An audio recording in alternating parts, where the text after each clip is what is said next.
This one practice can make a world of difference in how you feel, helping you act on important steps you may need to take for your health. And you may even find it makes you more productive with a side of more joy. Hello, and welcome to the Connect podcast. This show is all about helping you connect to your soul's calling so you can take action on it. Because the sweetest success is a blend of discovering your purpose with the inner drive to bring it to life. I'm Sheila, health coach, lifestyle entrepreneur, and mom of two, best known for my online wellness programs, mentoring, and self-love passion. Listen in for inspiring interviews, solo chats, and Q&A sessions that will move you past overwhelm towards what lights you up. Stop accepting good enough and go for your version of great in your health, business, and relationships. Let's get started. Hi, welcome to this Monday mini-sode where I share a thought to help you live into what lights you up this week. How are you feeling? In our world of constant information streams and sources of guidance with our wellness from medical professionals as well as other holistic practitioners, it's easy to continually be looking outside of ourselves for how we should be feeling. And it's so wonderful that we have a body of research and work and people and resources to help us be our healthiest.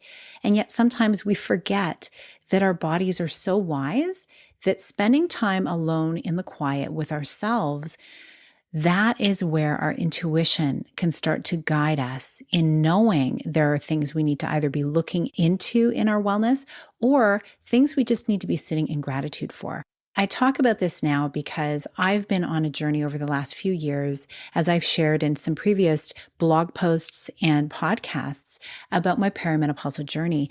And this is the age where I have seen over the years, and I mean, we're talking 30 years ago, I would see these things happening with women in their 40s and 50s, start to have certain health issues crop up that seemingly came out of nowhere.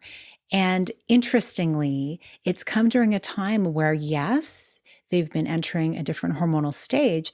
And also, they're in a different life stage, whether they have teens or kids going off to university, or they're caring for elders in their life while they're in the midst of busy careers, transitions, perhaps relationship transitions even. And there's just so much activity going on. It's easy for them to get disconnected with themselves. Also, some women who have decided to start their families later may have small children during these ages where their total time and attention is very focused outside of themselves. In my conversations with women, it's wonderful to see more women wanting to do these practices and take time for themselves to be able to reconnect, because that's really what it is. It's not about connecting to ourselves, it's reconnecting to ourselves. At younger ages, often we would be more connected with how we were really feeling if we had some kind of a tummy ache or a headache, and we could take the space to care for ourselves. And then we transition that over very often into helping others and being there for others, and often at the expense of taking care of ourselves. And if you're listening to this podcast, obviously you make space for learning. You make space for being curious and possibly even sitting with yourself. Because if you're listening to these episodes, something about the titles guide you in here. So it must be something important to you. So I applaud you for listening. I applaud you for being curious and looking for ways to improve. Through the years of my life, it's been easy for me to disconnect from my intuition because I see so much information outside of myself often as being more important. But it's only when I have learned to sit with that gut instinct of mine, those intuitive hits that come to me, that I really start to make strides in different areas of my life. And that includes wellness. Now, as I'm saying to trust your intuition, that's the first step, sitting with yourself, being quiet, tuning in. The next step is having a group of people or even one other person who is thinking in a similar way, who you can bounce ideas off of each other as well. Because sometimes when we share our story, this has been huge for me, sharing the story with those around us about things that perhaps are not talked about very much, like women's wellness. A lot is so taboo to never talk about, which is why I like to talk about it on this podcast and my other platforms, because this is just, it's part of our life. The hormonal journey that we go on, all of the things that happen in our body happen to be directly connected with bringing human life into the world and helping the world go round because there are people being born, right? We are directly connected to that, both men and women. And yet it's something that's often been minimized or just pushed to the side. And there's so much shame around talking about women's wellness in public forums.